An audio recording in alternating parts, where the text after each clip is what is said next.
gaan vir juffrou hierdie diertjie noem, sy naampie vir juffrou gee. Wat is sy naam? 'n woefie. En hoe maak 'n woefie? Woef, woef, mooi. Okay, kan jy dan vir juffrou sê wat se vormpie is hierdie? Wat se vormpie is dit? 'n Sirkel. En wat se kleur is hierdie sirkel?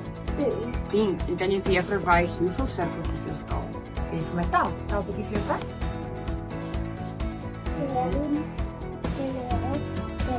Mooi, my liefie. Wat jy vir juffrou gaan doen is, jy gaan met jou handjie die pompoms optel, dan gaan jy hulle vir my in die sirkeltjie sit. Kan jy gaan vir juffrou wys hoe doen jy dit?